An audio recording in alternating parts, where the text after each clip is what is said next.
Nakumpirma na ang Philippine Air Force, PAF, ay malapit nang maabot ang isang bagong yugto sa kanilang modernisasyon sa pamamagitan ng pagkuha ng 12 karagdagang FA-50PH Block 70 light combat aircraft mula sa Korea Aerospace Industries, KAI. Ang mga bagong eroplanong ito ang magiging pinakamoderno at pinakamakapangyarihang sasakyang panghimpapawid sa hanay ng PAF, isang malaking hakbang tungo sa mas mapagkakatiwalaan at sariling kakayahang depensa. Ang hakbang na ito ay dumarating din habang hinihintay ng bansa ang inaabangang pagpirma sa Multi-Role Fighter MRF program na inaasahang magaganap bago matapos ang taon. Ang FA-50PH Block 70 variant ay isang malaking pag-unlad mula sa mga naunang FA-50PH na nagsimulang gamitin noong 2015. Nilagyan ito ng makabagong avionics, modernong glass cockpit at mas advanced na mission systems na kayang magsagawa ng iba't ibang uri ng operasyon, mula sa air interdiction at maritime strike hanggang sa reconnaissance at close air support. Isa sa mga pangunahing pag-upgrade nito ay ang Active Electronically Scanned Array AESA radar na nagbibigay ng mas mahabang range, mas tumpak na target tracking at kakayahang sabay na subaybayan ang maraming target.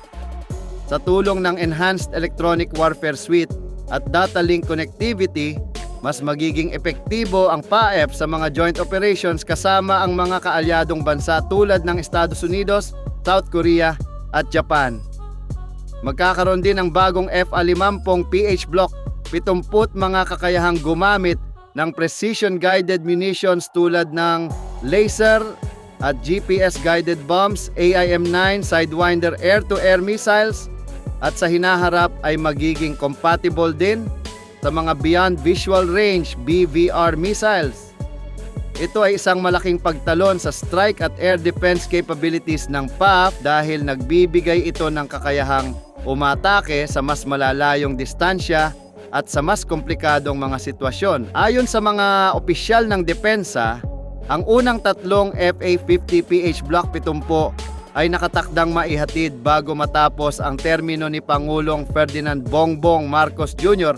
sa 2028 at ang natitirang mga unit ay susunod hanggang 2029.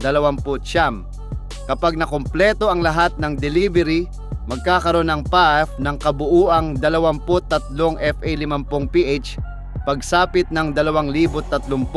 Isang makapangyarihang fleet ng mga light fighters na magiging haligi ng pambansang air defense network.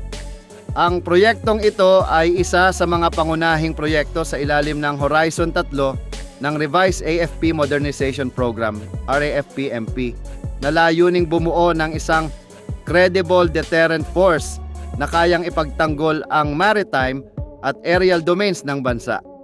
Ipinapakita rin nito ang malinaw na commitment ng Administrasyong Marcos sa pagpapalakas ng kakayahan ng PAF sa harap ng tumitinding tensyon sa West Philippine Sea at sa mas malawak na rehiyong Indo-Pacific. Bukod sa pagpapalakas ng kakayahang panglaban, magsisilbi rin ang mga FA-50PH Block 70 bilang pagsasanay at tulay ng mga piloto patungo sa mas advanced na mga plataporma.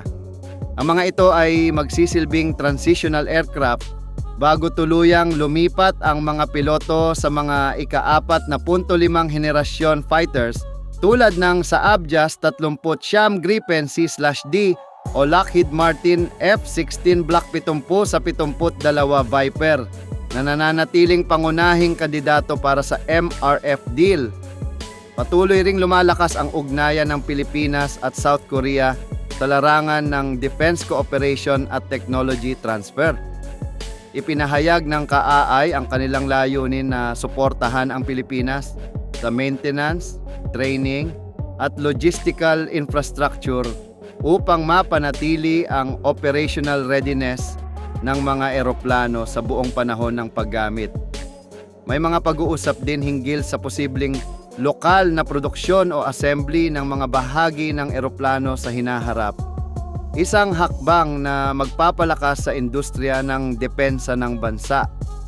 Sa pagdating ng F-50 PH Block 70, hindi lamang pinapalakas ng PAF ang kanilang kakayahan, kundi muling nagpapatatag ito ng pangmatagalang layunin ng modernisasyon, ang maging isang ganap na modernong at mabilis tumugon na Air Force na kayang ipagtanggol ang himpapawid at soberanya ng Pilipinas. Pagsapit ng 2030, habang sabay na lumilipad ang 23 FA-50PH kasama ng inaasahang MRF fleet, magkakaroon ang Pilipinas ng isa sa mga pinakamoderno at pinaka-agile na Air Force sa Timog Silangang Asya. Ito ay sumisimbolo ng bagong panahon ng kakayahan, profesionalismo at estratehikong kahandaan na magtitiyak na ang kalangitan ng Pilipinas ay mananatiling ligtas sa mga darating na henerasyon.